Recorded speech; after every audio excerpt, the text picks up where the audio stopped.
Terima kasih masih bersama YPB Movie. Masih melanjutkan part sebelumnya. Di saat perang besar melawan Lucifer berlangsung, Panel akan pindah ke alam iblis. Dengan Pegito dan Daishinkan sekarang kembali mengenakan pakaiannya dan berada di tempat yang paling tidak terduga. Dengan rumput hijau latar belakang yang hidup dan langit biru, seolah-olah ada matahari yang bersinar.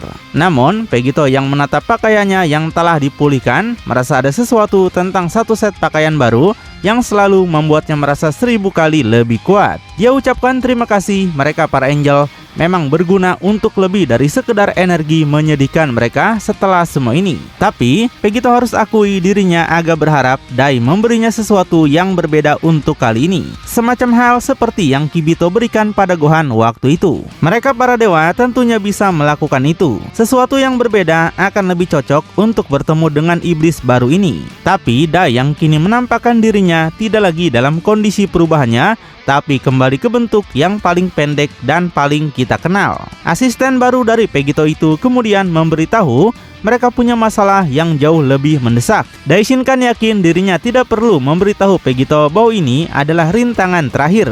Selesaikan ini dan Pegito bisa membebaskan mereka semua dari saudaranya. Saat melihat sekeliling, dia tahu terlepas dari penampilannya, tidak diragukan lagi ini adalah sektor iblis saat ini. Sebuah representasi dari dia dan kekuatannya. Apa yang tempat ini katakan kepada kita tentang iblis itu, Dai tidak tahu. Tapi mereka harus menemukannya. Meskipun demikian, Pegito yang melihat sekeliling menegaskan jika ini yang iblis itu inginkan untuk rumahnya, untuk kali ini dia tidak sepenuhnya aneh. Pegito sudah pernah berada di beberapa tempat terjelek yang diketahui manusia sejauh ini. Setidaknya tempat ini agak mengingatkan Pegito pada bumi. Jadi Pegito ingin melihat seperti apa iblis terakhir yang dikatakan paling kuat itu. Dan dengan itu Pegito akan melesat dengan semangat melalui udara musim panas yang hangat. Dai yang sedikit khawatir hanya akan mengikutinya. Keduanya kemudian tampak terbang dengan kecepatan tinggi melintasi sektor damai yang baru, mencari dengan penuh semangat siapapun yang pasti akan menemui mereka terlebih dahulu. Setelah beberapa waktu, Pegito kemudian melihat ke belakang dan menanyakan karena Dai sudah berada di alam iblis sedikit lebih lama darinya, apakah Dai tahu apa yang terjadi setelah Pegito mengalahkan iblis terakhir ini? Seberapa cepat Pegito bisa keluar dari alam iblis? Karena meskipun tempat ini mengingatkannya pada rumah, Pegito mulai merasa tidak sabar. Pegito ingin segera pulang ke rumah sebenarnya di bumi. Tiba-tiba terjadi perubahan suasana hati di mana Pegito akhirnya kembali memikirkan urgensi tujuan sejatinya. Tapi sebelum Dai sempat memberikan jawaban sedikit pun informasi untuk mengurangi kekhawatiran Pegito, mereka merasakan sebuah energi datang. Dia penasaran apakah ada seseorang yang akan datang ke sini. Saat terbang lurus menuju kedua prajurit kuat itu, datang dari arah berlawanan adalah energi yang bergerak cepat. Namun, apa sebenarnya itu masih menjadi misteri sampai Pegito melihatnya. Beberapa saat kemudian, target sejatinya nampak datang langsung menuju Pegito. Dan itu bukanlah seseorang, melainkan seberkas energi yang dapat kita kenali. Sambil menatap lurus ke arah laser itu, mata Pegito tahu betul teknik siapa ini. Dan setelah itu seluruh energinya melesat jauh saat Pegito menghindar, tapi masih dengan wajah terkejut. Pegito pastikan apakah Dai tahu serangan itu milik siapa. Daishinkan segera melihat ke belakang untuk segera menunjukkan penyerang yang berdiri di depan mereka sekarang. Hampir seperti sebuah pengungkapan yang mengejutkan, serangan khas itu dilepaskan oleh Piccolo sendiri. Entah bagaimana caranya di sektor terakhir iblis baru, Piccolo bisa ada di sini. Dia yang melakukan serangan itu, tapi dengan matanya yang kini jelas berbeda. Dia mungkin bukan Piccolo yang kita kenal atau sudah terjadi sesuatu padanya. Tapi saat Piccolo mulai berbicara seiring berjalannya waktu, itu akan terasa semakin nyata. Dai pun terkejut, Namekian dari semesta ketujuh, kenapa bisa ada di sini? Bahkan jika Piccolo dibunuh oleh iblis di alam panah dan dikirim ke sini, Piccolo tidak mungkin berhasil mencapai sektor ini karena seharusnya sektor 10 dulu. Hal ini bahkan membuat Dai kebingungan saat dia mencoba menjadi otak dalam situasi tersebut. Sebaliknya, tanpa rasa takut atau pertimbangan apapun, Pegito sudah berada di tanah, mendarat tepat di depan teman lamanya. Pegito bisa melihat dari mata Piccolo, Green Man itu bukanlah Piccolo yang asli, tapi rasanya sama saja melihatnya lagi. Pegito penasaran apakah tingkat kekuatan Piccolo sekarang sudah berbeda dari yang asli. Piccolo yang kini dalam posisi bertarung akan merespon bahwa Vegito sombong seperti biasanya. Dia yakin itu pasti adalah Vegeta dalam dirinya. Namun, jika Vegito benar-benar menginginkan jawaban atas pertanyaan itu, hanya ada satu cara untuk mengetahuinya, yaitu bertarung. Mendengar tantangan itu membuat Vegito berpikir Piccolo yang asli tidak akan seberani ini untuk menantangnya. Jarang sekali terlihat Piccolo akan bertarung melawan Goku lagi. Tapi Vegito menerima tantangan Piccolo. Dia mempersilahkan Piccolo untuk melakukan apapun asal jaga agar darah Piccolo tidak sampai mengenai pakaian Vegito. Tapi tepat ketika Vegito bersiap untuk bertarung, tiba-tiba terdengar suara memanggil, dan suara itu tidak menimbulkan banyak ketakutan. Sungguh sulit dipercaya petarung berikutnya yang muncul adalah Yamcha. Dia juga muncul dengan mata hitam aneh, tapi berbicara seolah-olah kepribadian aslinya masih utuh. Yamcha tidak akan membiarkan Piccolo bersenang-senang sendiri karena dia sudah gatal ingin mencoba tinju taring serigala barunya yang sudah ditingkatkan. Hal ini secara komedi membuat Vegito menunjukkan ekspresi yang paling canggung karena bahkan dia tidak bisa berpura-pura merasa terintimidasi sedikit pun. Dia hanya menatap dengan kebingungan sampai yang lain muncul lagi. Suara lain akan datang ke medan pertempuran saat kaki seperti biksu akan muncul, diikuti oleh janggut yang familiar, lalu kepala botak, dan kemudian dua pasang kaki lagi yang juga muncul secara misterius. Tampaknya masing-masing dari mereka adalah kedatangan baru di medan pertempuran. Tiba-tiba, yang mengelilingi Piccolo di semua sisi menghadap Vegito adalah perpaduan Z-Factor dari Android 1718, Yamcha, Krillin, Tenshinhan, bahkan hingga Raja Vegeta. Ada sesuatu yang aneh tentang pilihan Z-Factor, seolah-olah mereka semua memiliki hubungan yang sama. Ataukah mereka memang adalah Z-Factor asli yang sudah dibunuh dan sekarang dikirim ke alam iblis untuk menjadi jahat? Karena di sini kita tidak melihat Bardock, Trunks, dan juga Goten. Terbukti Vegito sendiri bisa mengenali semua energi mereka. Bahkan ilusi Madara pun tidak terasa senyata ini. Pengungkapan ini membuat Vegito membeku sejenak karena dalam tantangan terakhirnya dia tidak pernah berpikir akan berhadapan lagi dengan begitu banyak keluarga dan teman-temannya. Tapi dengan wajah serius kembali di wajahnya, dia akan kembali pada kenyataan. Vegito ungkapkan iblis baru ini sepertinya punya selera humor yang sangat lucu. Pilihan keluarganya yang aneh untuk dibawa kembali. Di sini tidak ada Gohan, tidak ada klon Goku atau Vegeta. Vegito yakin sepertinya iblis itu hanya ingin Vegito membantai mereka semua dengan cepat. Tapi membalas dengan senyuman hampir bersemangat adalah Piccolo yang akan merespon. Piccolo beritahukan segalanya telah berubah sejak Vegito pergi. Mereka juga sudah menjadi lebih kuat. Bumi adalah milik mereka untuk dilindungi, bukan hanya milik Vegito.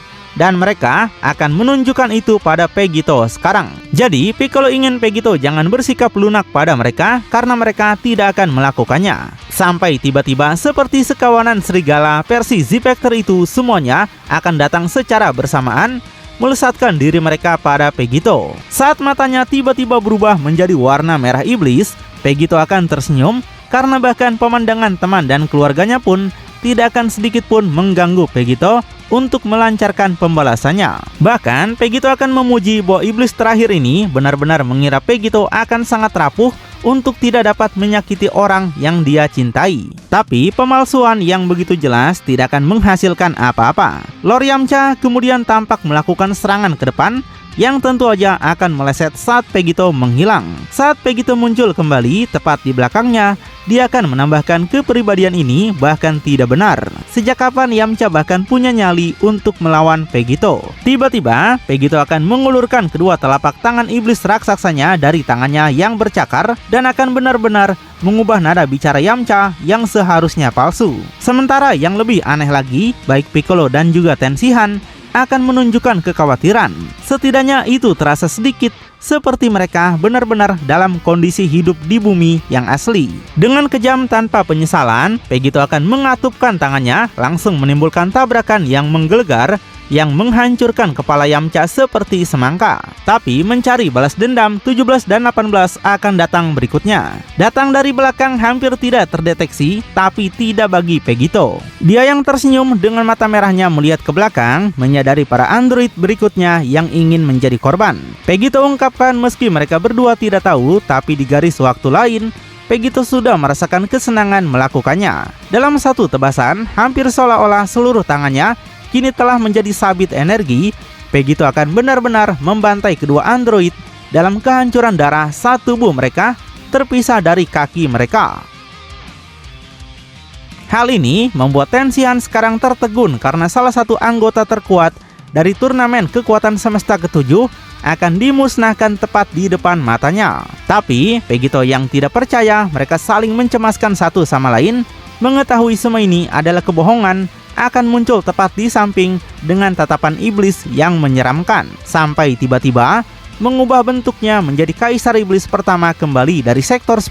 Pegito akan memanggil bola energi di tangannya sebelum meluncurkan semburan energi murni raksasa yang benar-benar melenyapkan Tensihan saat temannya Krillin berteriak di kejauhan. Krillin merasa mereka membuat kesalahan di sini. Ketakutan menguasainya seperti yang kita ketahui dari Krillin yang asli. Sebelum dalam apa yang bisa menjadi ironi lengkap, garis lurus energi akan muncul tepat di tubuh Krillin saat wajahnya membeku dan suara serta napasnya terhenti. Saat sekali lagi dalam kenangan seperti beberapa part yang lalu, Krillin akan terpotong menjadi dua sekali lagi. Kali ini bukan dengan Gohan yang ketakutan di belakangnya, tapi sebaliknya Pegito yang dingin yang akan menjadi penyebabnya. Saat melihat ke bawah pada kekejaman yang terjadi di depan matanya, Pegito akan menemukan dirinya berpikir secara dalam. Pegito penasaran mengapa ini terasa begitu hidup. Tidak mungkin jika mereka adalah Z-Factor yang asli. Pegito berusaha menenangkan dirinya kembali. Dan saat satu tubuhnya jatuh ke lantai berkeping-keping,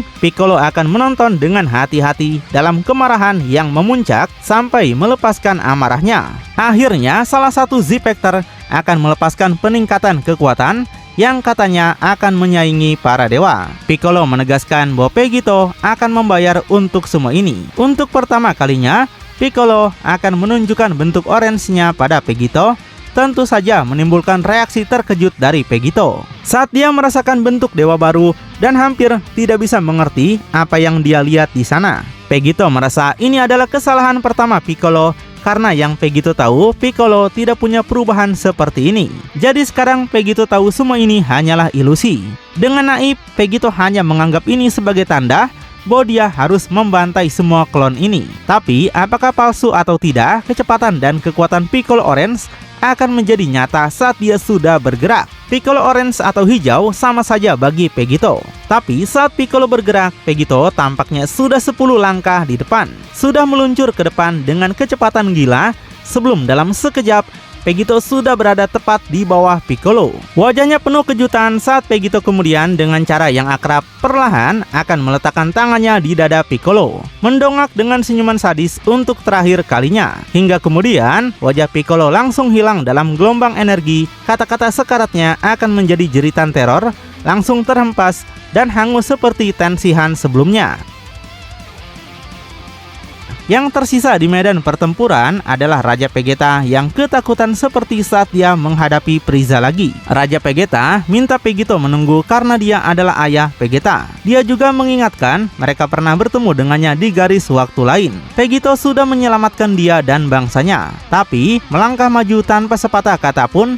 Dengan wajah gelap penuh nafsu darah, Pegito hanya akan menjawab, Raja Vegeta bukanlah ayahnya baginya. Tapi sekarang Pegito penasaran bagaimana iblis ini mengkloning seseorang seperti Raja Vegeta juga. Bahkan bukan yang mati, tapi yang dia temui menggunakan cincin waktu. Dia tidak suka ditinggalkan dalam kegelapan. Jadi Pegito ingin Raja Vegeta katakan padanya sekarang apa yang dia tahu dengan cepat. Saat menatap wajah Raja Vegeta menginterogasinya, Raja akan terlalu takut untuk bahkan berbicara dengan jelas. Raja ungkapkan dia melakukan perjalanan ke garis waktu Pegito dan dia membantu melawan para iblis. Tapi merasa begitu lambat seketika dalam ketidaksabarannya atau mungkin dalam keengganannya untuk percaya bahwa ini adalah orang sungguhan, Pegito akan membunuhnya seketika dan dengan cara yang paling biadab. Kepalanya terpotong dengan darah dari otak dan isi perutnya menyembur kemana-mana. Tapi saat darah raja sendiri kini mengalir di wajahnya seperti air mancur,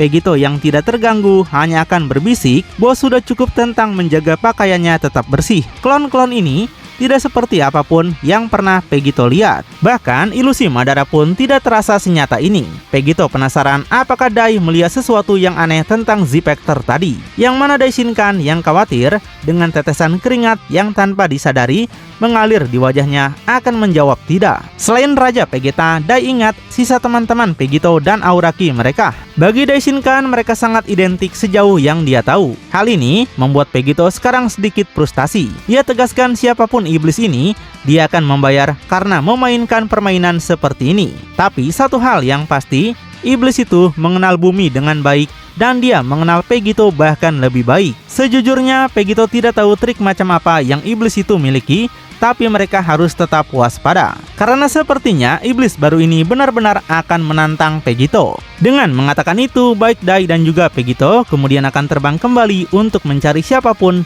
yang menciptakan Z-Factor.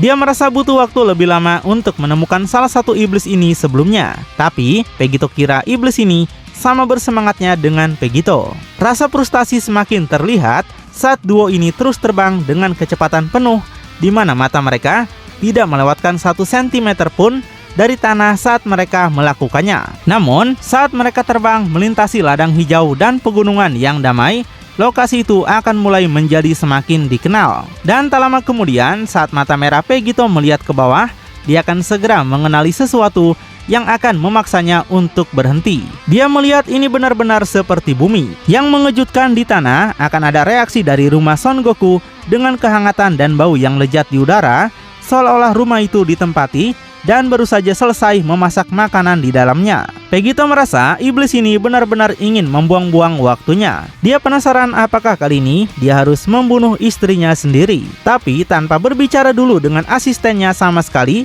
secara naluriah Pegito akan langsung turun ke rumahnya, mendarat dengan lembut di depan, tentu aja dengan rasa hormat untuk bekas kediamannya. Sebelum berjalan maju dengan hati-hati, Pegito membuka pintu kayu dengan kasar dan berteriak memanggil Cici. Tapi saat Pegito melihat ke dalam, ada seseorang duduk di meja keluarga, yaitu sosok bertanduk yang sedang menyeruput secangkir teh. Dia menyapa Pegito yang akhirnya sudah tiba. Yang duduk di sana dengan santai adalah sosok baru dengan rambutnya hitam dan 2 tanduk hitam raksasa yang jelas adalah iblis. Dengan pakaian yang aneh seperti koboi, tapi yang paling menonjol dengan serapim hijau dan hitam yang pernah kita lihat pada siluet hitam beberapa part yang lalu. Selain itu, kalau kalian nonton dari awal sejak Pegito masuk ke alam iblis sektor 10, sepertinya sosok inilah yang selalu memantau perjalanan Pegito hingga sampai di sini. Artinya, iblis ini memang menduduki tahta tertinggi yang menggantikan posisi Lucifer. Wah, jadi penasaran gimana kekuatan penuh iblis ini ya? Saat ini Pegito dengan tenang menatap ke depan, hanya akan menjawab tanpa mengalihkan pandangannya dari sosok baru itu. Pegito menanyakan siapa sebenarnya iblis ini. Dan saat dia bertanya pada saat yang tepat, Dai akan masuk melalui pintu juga. Saat Dai melihat ke depan, matanya akan langsung terbelalak. Mengenali iblis itu memang adalah penguasa seluruh alam iblis yang menggantikan Lucifer. Dengan Pegito berbalik kepadanya dan merasa tidak menyangka sama sekali, iblis itu juga mengenali Dai sebagai saudara Lucifer karena mereka pernah bertemu sebelumnya. Saat iblis baru itu terus meminum tehnya, dia tampaknya begitu senang untuk bertemu lagi dengan Daishinkan, hampir seperti teman lama. Dia berharap Daishinkan akan ingat pernah bertemu dengannya. Dan iblis itu ungkapkan dia mungkin adalah wajah terakhir yang akan Pegito lihat setelah perjalanan panjangnya melewati berbagai sektor. Sambil memberikan ancaman mematikan yang halus dengan mata bersinar dan hasrat membara untuk membunuh, Pegito kemudian akan melanjutkan. Pegito menyuruhnya untuk meletakkan teh itu dan temui dia di luar. Dia tidak tahu betapa lamanya Pegito menunggu saat ini. Rumah palsu atau tidak, Pegito lebih suka tidak merusak tempat ini. Dan dengan mengatakan itu tanpa sepatah kata pun lagi, iblis baru akan mulai bangkit dari tempat duduknya dan mulai berjalan mendekat. Seketika, tanpa rasa takut, dia kemudian akan berdiri berhadapan dengan Pegito. Ukuran dan tinggi mereka hampir identik, sambil melihat ke depan dengan rasa kemaniakan yang nyata. Dia menyuruhnya jangan khawatir, karena dia punya banyak ide tentang itu. Mengenai merusak tempat ini, ada sesuatu yang memberitahunya bahwa itu tidak akan terhindarkan. Tapi saat keduanya hanya berdiri, Daishinkan akan segera menyadari bagaimana seluruh sektor akan mulai berguncang dan bergetar tak terkendali. Melihat ke samping seolah-olah terjadi gempa bumi dengan segala sesuatu di dalam rumah runtuh dan jatuh ke tanah. Pegito berpikir dia mungkin akan menikmati pertarungan ini dengannya. Bahkan saat kedua kekuatan besar itu terus tersenyum dan menatap ke belakang mereka, hanya kehadiran mereka saja yang akan menyebabkan retakan terbentuk di seluruh pondasi kediaman. Namun saat pemandangan beralih ke pandangan mata burung dari rumah Son Goku, tampaknya semuanya tenang dan juga damai. Sampai akhirnya iblis baru akan terbukti benar. Sebuah ledakan raksasa yang berasal dari dalam rumah kini menghancurkan segala sesuatunya. Menghempaskan Dai meledak ke belakang bermil-mil jauhnya hingga akhirnya mendapatkan kembali kesadarannya. Tepat di depannya sekarang, yang nampak hanyalah asap hitam dari kehancuran Pegito dan iblis baru. Setelahnya adalah kawah yang sangat besar, lubang yang hampir tak berujung, dengan petir hitam yang muncul secara spontan di dalamnya. Tapi saat satu petir meledak ke bawah, penyebabnya akan tampak oleh semua orang. Saat Pegito dan iblis baru akan tampak dalam kebuntuan dari adu tinju mereka menyebabkan semua kehancuran itu. Saat diperbesar, wajah tersenyum pertama yang akan kita lihat adalah iblis yang menatap lurus ke depan. Dia katakan hampir tidak siap untuk pukulan tak terduga itu, tapi matanya menceritakan seluruh kisah. Tepat di sampingnya tentu aja adalah Pegito dengan serapim hijau miliknya diaktifkan. Senyuman congak penuh sensasi di mana dia ingin menghentikan semua pembicaraan ini. Baginya itu lucu sekali ketika dia tidak tahu harus pergi kemana. Tapi tepat setelah iblis ini, Pegito punya janji dengan Lucifer. Senang mengetahuinya, meskipun kekuatan apapun yang iblis itu miliki, Pegito pikir itu akan sangat cocok dengannya.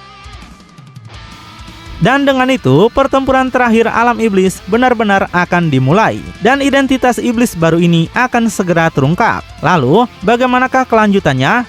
Apakah Pegito bisa mengalahkan iblis baru ini? Makin penasaran?